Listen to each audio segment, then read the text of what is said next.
दक्षिण प्रदेश में कृष्णवेना नदी के पर एक ग्राम में रामदास नामक एक भगवत भक्त ब्राह्मण निवास करते थे। उन्हीं के पुत्र का नाम था बिल्वमंगल। पिता ने यथासाध्य पुत्र को धर्मशास्त्रों की शिक्षा दी थी, परंतु पिता माता के देहावसान के बाद संग दोष से बिल्वमंगल के अंतःकरण में अनेक दोषों ने अपना घर कर लिया। यहाँ तक कि वह चिंतामणि नामक एक वेश्या के रूप पर आसक्त हो गया। आज बिल्वमंगल के पिता का श्राद्ध है। विद्वान कुलपुरोहित बिल्वमंगल से श्राद्ध के मंत्रों की आवृत्ति करवा रहे हैं, परंतु उसका मन चिंतामणि की चिंता में निमग्न है। उसे कुछ भी अच्छा नहीं लगता।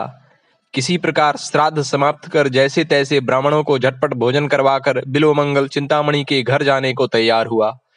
संध्या हो चुकी थी। लोगों ने समझाया कि भाई, आज तुम्हारे पिता का श्राद्ध है, वेश्या के घर नहीं जाना चाहिए, परंतु कौन सुनता था।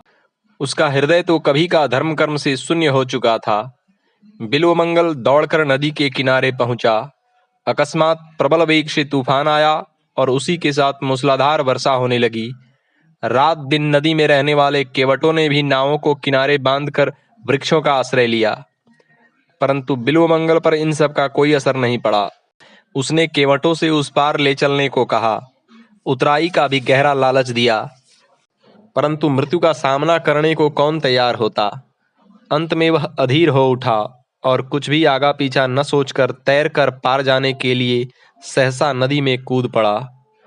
संयोगवश एक काठ के सहारे वह नदी के पार पहुंच गया। कुछ ही दूरी पर चिंतामणि का घर था। श्राद्ध के कारण आज बिल्वमंगल के आने की बात नहीं थी, अतएव चिंतामणि घर के सब दरवाजों को बंद करके निश्चिंत होकर सो चुकी थी।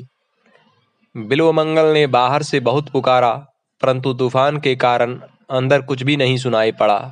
वह दीवार फांदकर आंगन में प्रवेश किया। फिर दरवाजा खटखटाया। चिंतामणि उठी। उसे देख वह स्तंभित सी रह गई। नंगा बदन, सारा शरीर पानी से भीगा हुआ। उसने कहा, तुम इस भयावनी रात में नदी पार करके घर में कैसे आए। बिल्वमंगल ने सारी बात बताई। मणि ने भर्त्सना करके कहा, तू ब्राह्मण है।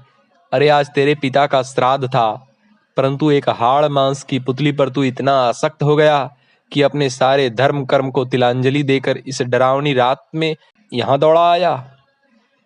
तू आज जिसे परम सुंदर समझकर इस तरह पागल हो रहा है, उसका भी एक दिन वही हाल होने वाला है जो सबका होता है, जैसा तेरे पिता का हुआ। अरे, यदि तू इस प्रकार इस मनमोहन श्याम सुंदर से मिलने के लिए यों छटपटा कर दौड़ता, तो अब तक उनको पाकर तू अवश्य ही कृतार्थ हो चुका होता। वेश्या की वाणी ने बड़ा काम किया। बाल्यकाल की स्मृति उसके मन में जाग उठी।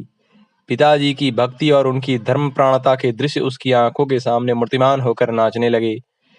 बिल्वमंगल ने चिंतामणि के चरण पकड़ लिए और कहा, माता, तूने आज मुझको दिव्य दृष्टि देकर कृतार्थ कर दिया। मन ही मन चिंतामणि को गुरु मानकर प्रणाम किया और उसी क्षण बिल्वमंगल के जीवन में एक बड़ा परिवर्तन हो गया। दोनों ने उस पूरी रात भगवान का भजन किया और प्रातः होते ही चिंतामणि ने हरिद्वार की और बिल्वमंगल ने संत श्री सोमगिरी जी महाराज के आश्रम की राह ली। वहां गुरुदेव से दीक्षा लेकर 1 वर्ष तक आश्रम में ही रहकर भजन पूजन किया। फिर वृंदावन धाम के लिए चल पड़ा। एक दिन अकस्मात उसे रास्ते में एक परम रूपवती युवती दिख पड़ी। पूर्व संस्कार अभी सर्वथा नहीं मिटे थे। युवती का सुंदर रूप देखते ही नेत्र चंचल हो उठे। बिल्वमंगल को फिर मोह हुआ। वह युवती के पीछे पीछे उसके मकान तक गया। युवती अपने घर के अंदर चली गई। बिल्वमंगल उदास होकर घर के दरवाजे पर बैठ गया। घर के मालिक ने बाहर आकर देखा कि एक मलिन मुख अतिथि ब्राह्मण बाहर बैठा है। उसने कारण पूछा।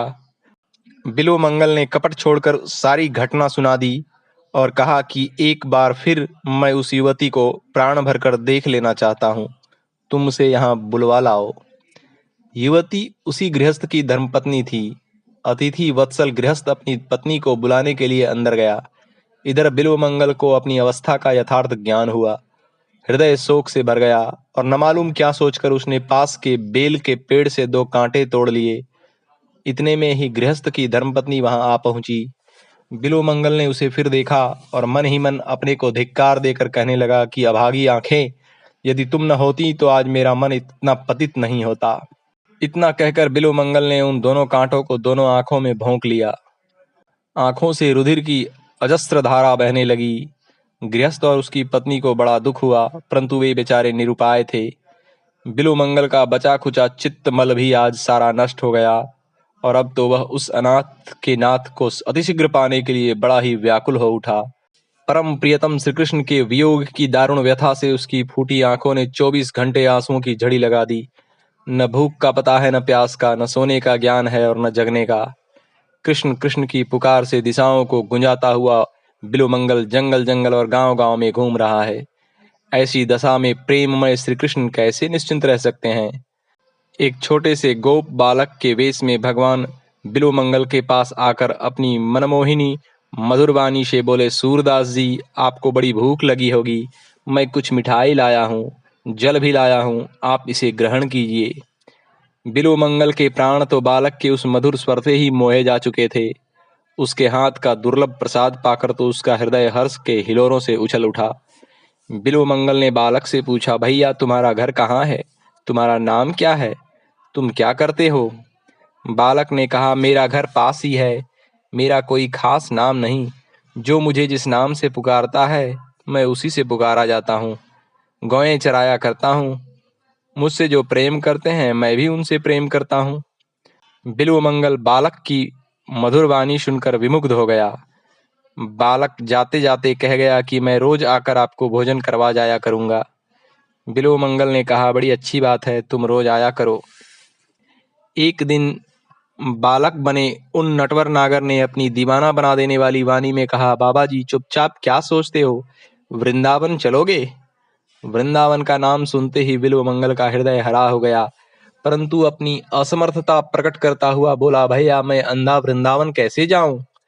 बालक ने कहा, यह लो मेरी लाठी, मैं इसे पकड़े पकड़े तुम्हारे साथ चलता हूँ। बिल्वमंगल का मुख खिल उठा। लाठी पकड़कर भगवान भक्त के आगे आगे चलने लगे। थोड़ी सी दूर जाकर बालक ने कहा, लो वृंदावन आ गया, अब मैं जाता हूँ। बिल्वमंगल ने बालक का हाथ पकड़ लिया।